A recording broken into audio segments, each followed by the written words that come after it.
Olá, rubro-negros pelo mundo. Meu nome é Cícero Andrade, eu sou flamenguista em Portugal.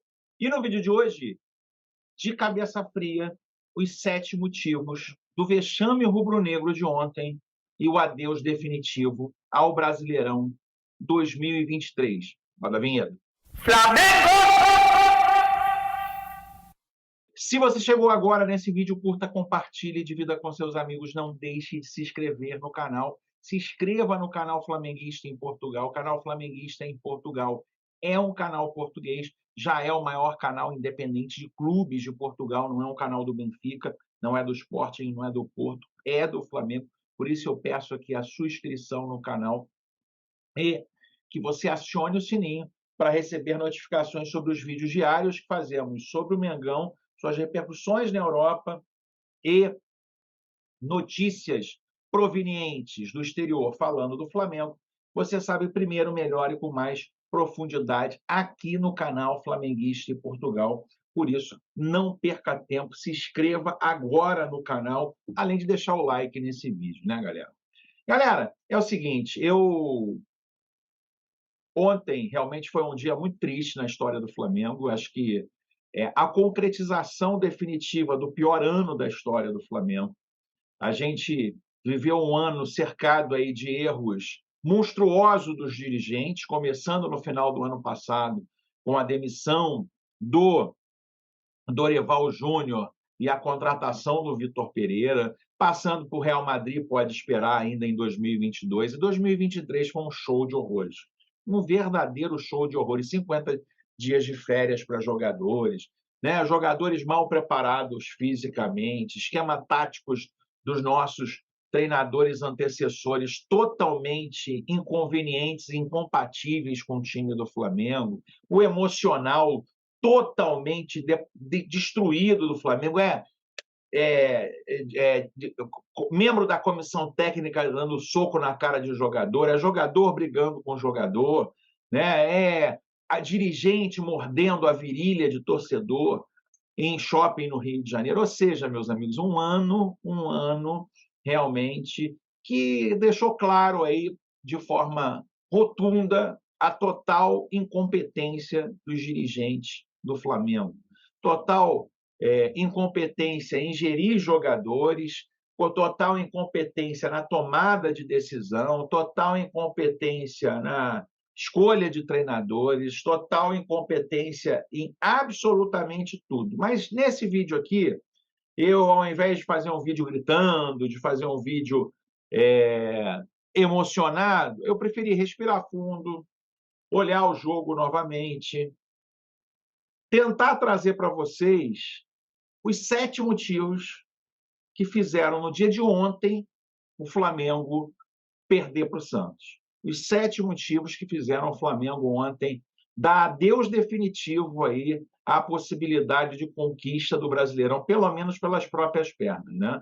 O Flamengo pode chegar somente a 74 pontos. Essa que é a grande verdade, né? 75 é que garante um título a um clube que chegar a esse patamar de pontos. Até porque nunca teve aí um vice-campeão com 75 pontos. Ontem o Flamengo perdeu essa oportunidade, tem 50 pontos, pode fazer mais 24 se ganhar os 8 jogos, e é praticamente impossível, nesse estado do time do Flamengo, ganhar os 8 jogos.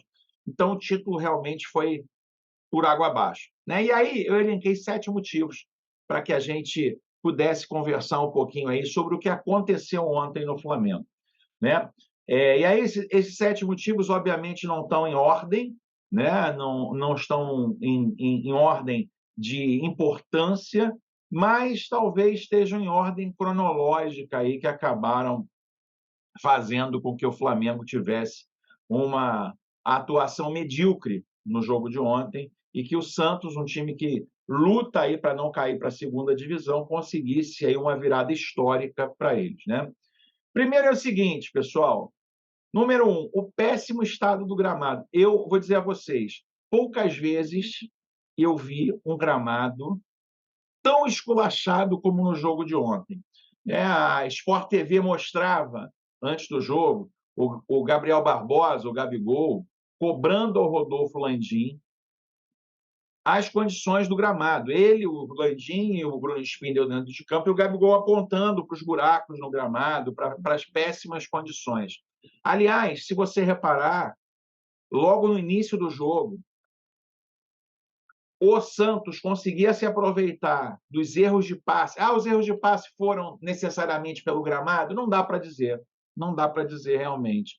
Foi logo no início do jogo, né? Luiz Araújo tentou cruzar uma bola também. O Santos pegou e partiu para cima do Flamengo com a defesa desorganizada. O Gerson também perdeu uma bola. Se a gente olhar o lance do gol, o Thiago Maia também tenta dar um passe, erra o passe. Ali nasce o contra-ataque, o Soteldo vai pela lateral, o Fabrício Bruno faz a falta, e dali nasce o gol do Santos. Para um time mais técnico como o Flamengo, você pode falar, né? O gramado foi ruim para os dois. Para um time mais técnico como o Flamengo, ele sempre é muito prejudicado, né? Os jogadores inseguros ali também em tocar a bola de forma mais rápida, porque o gramado não dava essa estabilidade. O Flamengo, meus amigos, não começou bem o jogo, principalmente com dificuldade na saída de bola. O Santos subiu a marcação, mas com o passar do tempo, o time foi ganhando mais confiança, talvez até mesmo no gramado, e conseguiu abrir o placar. E poderia até, se tivesse forçado um pouco mais, ter aumentado esse placar. Quando o Santos fez o gol, na verdade, o Santos já estava totalmente entregue ao Flamengo. Foi numa bola dessa do Thiago Maia que acabou sendo feito o gol de empate do Santos. Flamengo teve duas vantagens nesse jogo em relação aos outros do Tite. Quando fez o primeiro gol, não recuou, continuou tentando atacar. Isso é uma amostra, mesmo num ambiente caótico como esse, de alguma melhoria, mas, simultaneamente a isso, o time teve aí uma situação que abalou totalmente os planos do Flamengo, que foi a expulsão do Gerson, né? A expulsão do Gerson, no meu ver, foi um lance totalmente normal, né? É uma situação que todos os comentaristas de arbitragem dizem que foi um lance casual. O Gerson, ele não faz o movimento para agredir, não dá uma cotovelada. Outra coisa, o Gerson está embaixo. Quem abaixa é o jogador. Quem vai abaixo, né? Não é uma bola, uma subida na área que o Gerson dá uma cotovelada em cima. Não, o Gerson está indo no corpo do cara aqui para se proteger, e o cara que abaixa a cabeça e bate com a cabeça no cotovelo do Gerson. Sinceramente, assim, interpretação, tudo bem, mas é uma interpretação, meus amigos, que a gente vê 350 lances desse no jogo, e o juiz foi condicionante realmente ali na expulsão. O engraçado é que depois da expulsão, a expulsão foi revoltante. Você vê até uma subida de rotação dos jogadores do Flamengo. No primeiro tempo, né, você viu uma subida de rotação, os jogadores ali correndo mais, se esforçando mais, né, tentando ali, de certa forma, até mostrando um pouco de um ponto que eu vou comentar no futuro, de um certo desequilíbrio emocional. Eles aumentaram de rotação, de certa forma, ali. O Pedro voltando para marcar na cabeça da área, os jogadores ali entrando ali numa situação de até um pouco mais de entrega ali pelo acontecido, né? Naquele momento você vê os jogadores do Flamengo inflamados ali para jogar, sempre um intervalo, né? E aí eu acho que, por mais que a gente não possa condenar o trabalho de um treinador que está começando agora, isso é muito importante, meus amigos. O Tite acabou de chegar no Flamengo, né? Ele está ainda conhecendo os jogadores do Flamengo, e ele fala isso mesmo nas entrevistas coletivas, né?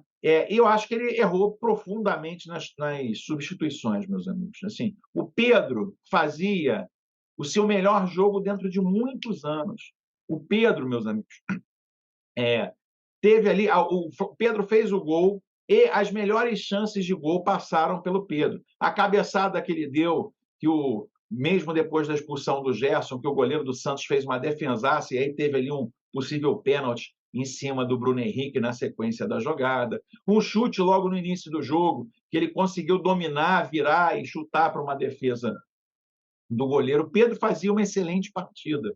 Ah, mas a ideia tática era ter um jogador com mais mobilidade ali no trio que o Tite escalou no início do jogo. Cara, é ter um pouco de sensibilidade com o desempenho do jogador e conhecer a fase do Gabigol também. O Gabigol não fez absolutamente nada e nem podia fazer, né? Então, por exemplo, a alteração do Pedro não fez o menor sentido para mim, sinceramente, né? Acho até que a continuidade do mesmo time poderia fazer o Flamengo ter uma estabilidade maior. Ou seja, as substituições realmente não fizeram o menor sentido para mim. O Luiz Araújo, por exemplo, né, jogador ali que também tem sido bem escalado ali na ponta, tem sido um jogador que tem mostrado vontade, poderia ter sido mais um jogador, se a estratégia fosse o Flamengo baixar um pouco mais as linhas e ter ali Bruno Henrique, Luiz Araújo e Pedro na frente, principalmente com os dois mais velozes ali para tentar o contra-ataque. Achei que a substituição do Luiz Araújo pelo Vitor Hugo também sem nenhum tipo de situação, né? Ali a tendência é, não, eu vou recompor o meio-campo para defensivamente não me colocar em prejuízo, ao invés de tentar recuar um pouco mais o time como um todo. Outra coisa é o seguinte: o Flamengo, nessas mesmo com essas mudanças do Tite, o Flamengo sofria atentados ao seu gol, mas também criava. O Arrascaeta criou duas jogadas ali, logo no início do primeiro tempo, uma entrada do Mateuzinho. E, aliás, se o Tite troca... Por que trocar sempre o Wesley por Mateuzinho? Não é melhor deixar o Mateuzinho como titular logo, já que o Tite não confia no Wesley? Está na cara que ele não confia. Então, assim, duas jogadas ali, uma que o Arrascaeta, num toque de letra, deixou o Mateuzinho na cara do gol, duas jogadas ali, o Flamengo sofria, mas pelo menos atentava contra o gol adversário também. O que aconteceu? O Tite tira o Arrascaeta e bota o Rodrigo Caio de volante. Ou seja, o Tite prefere... A prioridade na cabeça do Tite é sempre defender a atacar, né? E aí ele tem até a razão que ele conseguiu controlar o jogo. Controlar o jogo para o Tite é não deixar o adversário atacar o gol do Flamengo. E aí, de alguma forma, ele foi castigado no final do jogo. Realmente, depois que o Tite colocou o Rodrigo Caio, o Santos não criou chances de gol, perigosa, mas acho que o espírito rubro-negro é de atacar sempre em qualquer situação, né? E aí, com mais uma vez o mindset do Tite defensivo, o Flamengo foi castigado com um gol de um chute da intermediária do zagueiro. Aliás, o Rossi falhou, né? O nosso goleirão Rossi falhou também, né? Foi falha do Rossi, sim, apesar da potência do chute do zagueiro, né? Do meio da rua chutando. E acho que, de certa forma, acabou castigando mais uma vez o privilégio. O Tite, ele fala que quer ter o DNA do Flamengo, né? Ontem ele já falou: os jogadores têm que se acostumar ainda à minha forma de jogar. Ou você quer o DNA do Flamengo ou a sua forma de jogar, Tite. A sua forma de jogar, se é o privilégio defensivo, se não é... O treinador do Flamengo tem que ter o privilégio em atacar o adversário, em ir para cima do adversário. De novo, eu acredito muito no seu trabalho, eu acredito que você é um homem de sensibilidade, que você vai entender o que é realmente o Flamengo, mas, obviamente, é natural que, nesse início, né, você esteja se adaptando ainda à cultura do Flamengo. O Flamengo é histórico porque ataca até o final e, muitas vezes, até deixando furos defensivos. Mas eu acho que são coisas que a gente não pode ter nenhuma atitude mais radical em relação ao Tite, porque o Tite é vítima porque está chegando agora. Outro ponto, meus amigos: emocional dos jogadores totalmente destrambelhado, né? A expulsão do Bruno Henrique é uma coisa ridícula. comportamento do Bruno Henrique, tomou o ovinho lá, né, do Soteldo, deu um chute no Soteldo, depois xingou o árbitro, parecia que ele queria ser expulso. Parecia que ele queria ser expulso. Né? O emocional dos jogadores do Flamengo, meus amigos, é um emocional de pessoas totalmente desequilibradas. Isso se mostrou no jogo contra o Grêmio, né? Porque a pressão é muito grande. Os dirigentes não cobram. Meus amigos, a mídia de uma forma geral, né, coloca uma pressão monstruosa nos jogadores. A torcida, que acaba sendo uma caixa de ressonância dessa mídia, né, mostram aí declarações de ódio a esses jogadores o tempo todo. E, mais importante, para jogar no Flamengo tem que ter esse equilíbrio emocional. Péssimo equilíbrio emocional dos jogadores. Né?